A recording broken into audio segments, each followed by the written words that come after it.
Hello, SD WhoCon fans. I'm your host, Sandro Monetti.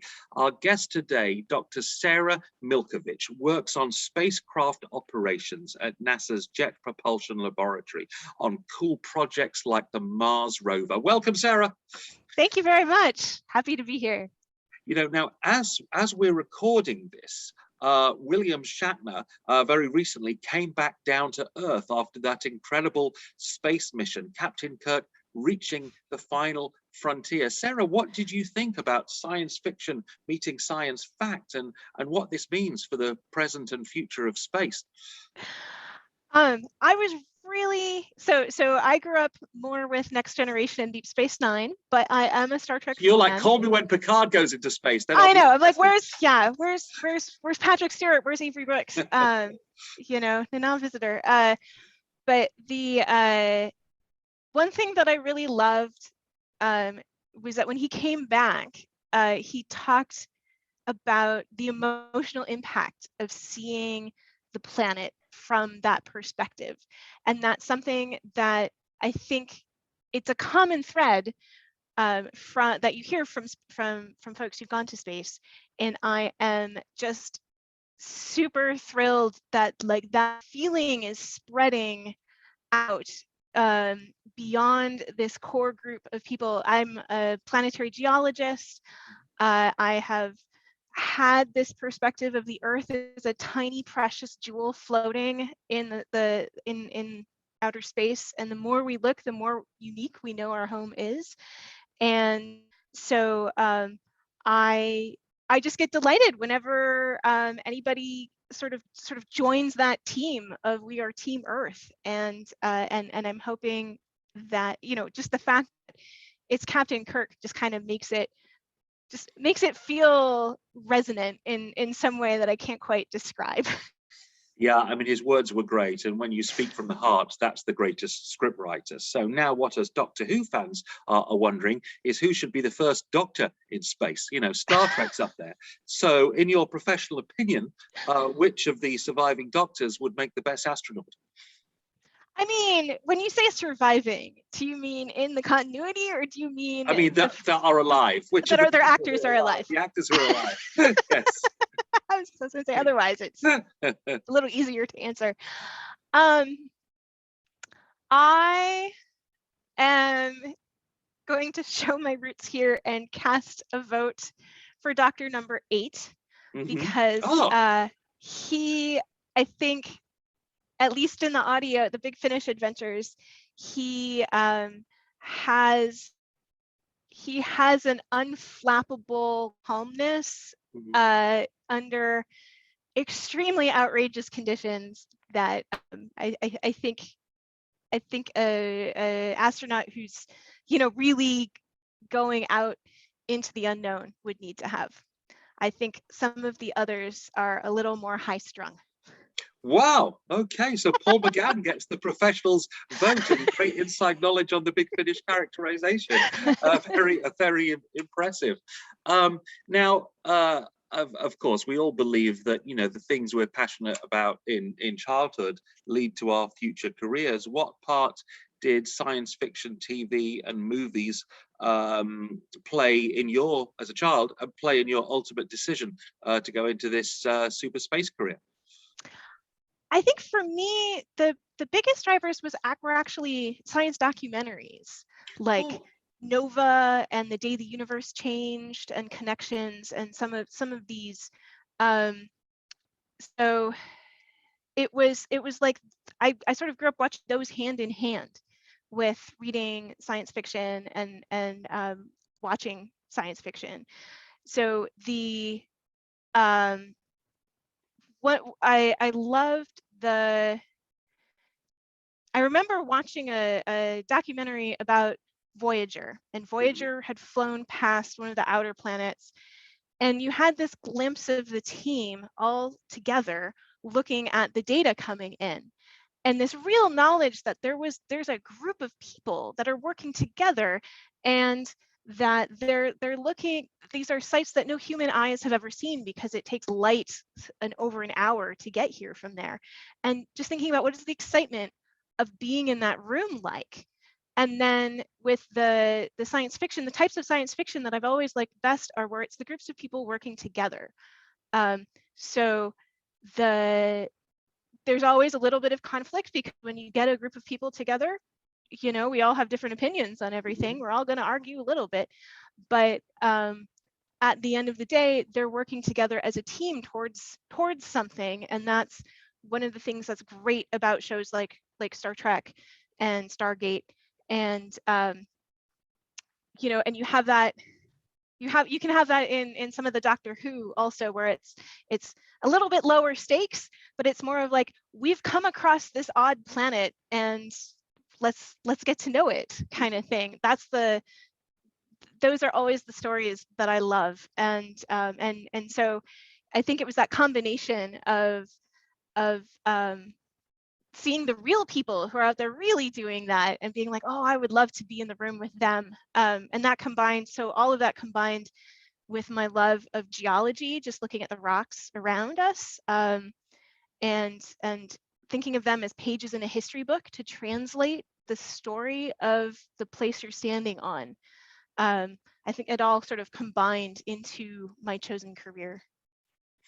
In telling us about the kind of work that you do and working as a team, have you ever had a moment where you or the group you're working with have said, hey, you know what?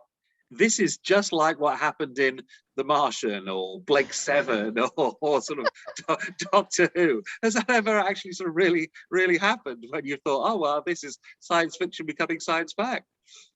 You know, I don't know if it's not necessarily like a lightning bolt kind of feeling like that. But there's more, it's more of it's a common language that we speak. So for example, the word grok from Stranger in a Strange Land, like that comes up a lot.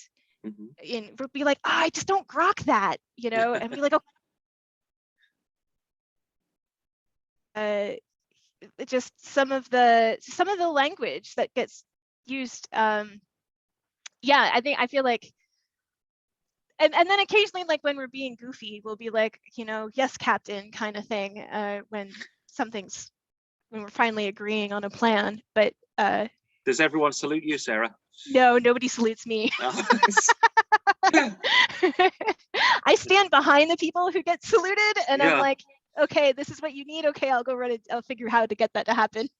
that flippant remark actually brings me to a serious point. I mean, without perhaps even being aware of it, you are such a role model for women who hope to pursue careers in science and space. We're all familiar with movies like Hidden Figures and the history of women being kept back. Are things getting any better, or you're still having to do things 5 times better than the men to get noticed? We're on the progression. So things have definitely gotten better. It's, you know, there are more opportunities. It's easier to get credit, but there still is a sense of every woman that I work with is spectacular. And I can't say that necessarily of all of the men. Yeah, sorry. So yes. it's sort of that we know that equality has really arrived when you have just as many, you know, when the mediocrity level when there's equality and mediocrity, you'll know that society has made true progress. Yes. And that's not just, I mean, and that's true on in many areas of people who've been underrepresented traditionally in this field. You know, it's true of the different backgrounds that people come from and all of that. I mean, but fortunately, JPL is a place where most people are pretty awesome. How was your work at JPL impacted by the pandemic? You know, most of us had to switch to working from home. I'm not sure you could actually do that. Can you just talk us through what the situation was and how it was? I am actually still working from home. This is, as you can see behind me. So part of where my job focuses right now is on getting our science team working together and plugged in for making the decisions that they need to make about the rover, and talking to the engineers and working with the engineers and the instrument operators to make sure that to build the commands and tell the rover what to do. Mhm. So I am a little bit behind the scenes of just Mhm. running around and being like, okay, you need to go here and you need to do that, and this is information that person needs. I even before the pandemic, so we have about a 500-person science team on Perseverance, and I think around 200 of those people are non-US, they're international. And then even within the US portion of the team, a majority of them are not in California. So my work was always focused, this like, when I would make meetings, I would be like, okay, and here's the call-in number, and we're going to be sharing on, well, we use WebEx instead of Zoom, but it's the same idea, Mhm. you know. So now I just do that from home. So parts of it have been easier because actually now everybody's dialing in. You don't have to have the, like, can the person in the room share your slides kind of thing. But so one of the major impacts has been, usually the way we do this, so we have this huge team, remote, international.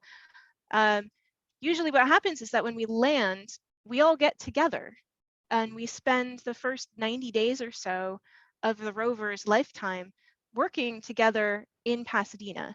And we haven't had that. We have never had an opportunity for the entire science team to get together. We missed launch.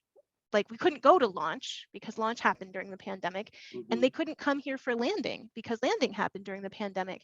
So what we're missing is that a certain level of sort of camaraderie and bonding that you get, I'm sure, as everyone who's been working remotely knows, it becomes, when you're just working with disembodied voices on the phone and faceless emails, it's a very different experience than when you're like, okay, that's the voice of the phone, but that's Jose Antonio, and I have met him and we have hung out, and I know him and I know his speaking patterns, so I can sort of tune in instinctively into understanding what he's saying, and I know when he says these things, that's serious. When it's these things, that's because he's not speaking in his first language. So there's an aspect of that is unfortunately missing, and so I think it's coming slowly, because we are having, like, we're all on the phone with each other for a great amount of time, and we use various, like, chat things, and then it's great because then you start getting senior scientists reacting with emojis on people's things, and that's, so it's like they're just like slow, this whole new way of doing it. But I do really hope sometime in the future we will be able to have that experience of everybody getting together in person. Yeah. So the work continues, but so does the pressure. When Yes. most of us make mistakes in our jobs, it's no big deal. But if you and your team make a mistake in your job, we're talking of like billions of dollars, of consequences. So how does anyone deal with the high level of pressure in a job like that? Do you have any particular coping mechanisms? You really rely on your team, and you learn. It's a good thing to have somebody check your work, because you want them to scrutinize it, because you want them to find any mistakes you've made. And I feel like that can be that's sort of a different perspective than a lot of times culturally. We kind of try and put a positive spin on things, right? And in this case, we're much more of my friend and coworker Kim Stedman. She's an engineer. She has times where she has to go in and actually, like, hand edit a sequence. So fingers to keyboards, she's typing things that are going to go up to the rover. And so first we have a bunch of checks built in, tools to check it, but she also has somebody come and look at it. And it's always, you always want somebody who hasn't walked through the whole, like wasn't there in your mental, like following all the mental steps as you came up with them, to come and review your work. And so you can catch mistakes, and it just makes everything better, bringing more eyes on a problem. But you do have, you know, that ultimate, like, we got to make this work, Yes. especially perseverance, because so on the one hand, the folks that I'm working the closest with, we are not in that day-to-day front line that Kim is in, where she could press the wrong button. But we're more in the part of the big deal with Mars Perseverance is collecting samples for hopeful eventual return to Earth. Mm-hmm. It is our job as the science team to make sure that the samples that we've collected are outstanding, and that they are so scientifically compelling that it is worth the, you know, all the resources in terms of money and time and people's careers that are already being put into the follow-on missions to bring those samples back to Earth. So that is a set of pressure in a different way than, like, I'm not going to be able to break the spacecraft. That's just not, like, nothing that I can touch is going to actually break it. So I'm much more on the, are we doing good science, and are we justifying, so that, you know, when Trina Ray, who is an outer planets person, and she doesn't really care about Mars, but so when we're like, Trina, we need to send more things to Mars to pick up these samples because all the scientists say they're awesome. And she's like, okay, well, if all those scientists say they're awesome, then it'll be worth it. But if they don't, then she'll be like, yeah, I want to go to Enceladus. Part of your work on Mars, I understand, is to help the rover look for signs of ancient life. So as a Doctor Who fan, of course, I'm wondering, have you detected any ice warriors? No. Sadly, we're not. I'm so sorry. There is, you know, lots of ice buried underground, not necessarily where we are right now with this rover, but there's hope, is what you're saying, Sarah. a whole other part of my career that I'm mostly done with used to be about studying ice on Mars. So I could go on a whole side thing about that. But no, what we're looking for is actually evidence of ancient microbes. Oh. So basically things like fossilized mats of algae, which are some of the oldest life forms that we've found on the Earth. So we're trying to find them on Mars too. And I'm just trying to think, I don't know if there's a good Doctor Who reference that I can riff on with that. The only thing I can think of, oddly, is that there's a classic episode where they, like, go to Titan and then they get infected with a disease, and it makes them have really poofy eyebrows. Yeah. And so I'm okay, so maybe that's like kind mine of during the pandemic. Yeah. So maybe that's kind of more of, like, we're trying to find microbes, we're trying to find little tiny ancient life, and also the stuff, like, it's not stuff that could survive on the surface right now either, because the conditions have changed. But well, good job separating my levity from the actual facts of the serious mission that you're doing there. But you know, all of us sort of watching this are you know, have different views of the future, don't we? Because so much of science fiction paints a negative portrayal. It's going to be a horrible dystopian future. I'm just curious, Sarah, if you have an optimistic or a pessimistic view, given the fact that, you know, real life events tell us that, you know, people are quite often essentially awful and might never change. So do you think it's all going to work out happy in the end, or do you take the other point of view? Well, I think the way I'm going to answer that, I take the geological view. I'm a geologist by training, and we think on timescales that are fundamentally different when you're thinking about planets. So no matter what happens in the next million years, the planet will still be there. Earth will still be there. We might not be. Earth will still be there, and something will be living on Earth.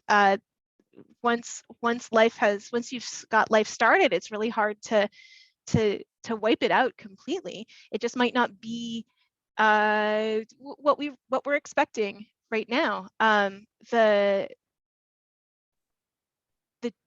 think on some level, like, the only constant is change, and so I think life will continue. Is it going to be the lifestyle that we are used to? Don't know. Is it going to be our life forms? Don't know. But 2 million, million years, a billion years from now, there will still be life on Earth. Yeah. Oh, well, that's an optimistic point. We're not quite ready to end it there, because I want to talk about how can people visit JPL. If I'm correct, there used to be tours, and now the tours are down to sort of one day a year. How do we actually get to see inside that magic kingdom? Yeah, I think right now the tours are shut down, or mostly shut down, because of the pandemic. Mm-hmm. Once I'm sure that the outreach folks are working on how to get them back up and running. In the before times, we had regular tours would go on. You can go on to the JPL website, and there's a section about signing up for tours. And then we also had open house, where, yeah, it was like Nerd Disneyland, where all of us who work on various projects would be standing out on the various places around the lab with models and things, and happy to tell you about what we work on and answer questions. Right now, the internet has happened for everything. The internet is the way to go. You can a lot of our missions, there's websites off of the JPL website for Perseverance. All of our images when they come down, they go out to the website. Same thing for Curiosity. Many spacecraft are also on Twitter. If you want to chat, yeah. If you have a question, you can find them on Twitter and send them an ask. And how's their spelling? They do have human avatars to help correct everything, and try and find a meme to link it to. But there is actually a team of people who do monitor the questions that come in from social media, and if they get if they think it's a particularly nice, juicy question, they will answer it. Fabulous. Well, let me finish with one particularly juicy question. Let me think if there was anything we didn't cover. I just want to know. Tell me what you're working on next, because while the rest of us go around our sort of mundane humdrum lives, you've got the coolest job in the world. So just tell us what you're working on over the next weeks and months. Okay. So we are just coming out of conjunction, which is the time period where Mars and Earth are on the opposite sides of the sun, and so we can't talk directly to the rover. So I think by I guess like 5 days from the time of this recording, we will be back in communication with Perseverance and getting ready to do some more exploration of this sort of dune field that we're in, and then we're going to drive out and make a beeline over to the delta, which is the river delta that is what was so originally compelling about this landing site in the first place. But the team is been taking this time to really dig into the data that we have. So we've all sort of taken this moment as a breather to be like, okay, what have we seen and what do we think about it? And so I am going to be basically listening. I'm going to be in listening mode for a while to listen to the scientists on the team talk about what they've found and what they think, and then be helping to say, okay, what's the next phase of exploration? We've got to get over to the delta, and then once we're on the delta, then we're going to do a lot of detailed science investigation there. So making sure that the team has what they need to do that, and yeah, those sorts of things. Well, the rover is always welcome to talk to SD Hucon and follow us on social media, so please pass on that message. I will. But in the meantime, you're incredibly cool. Thank you, Dr. Sarah Milkovich. Thank you very much. And thanks for your company. Follow SD Hucon.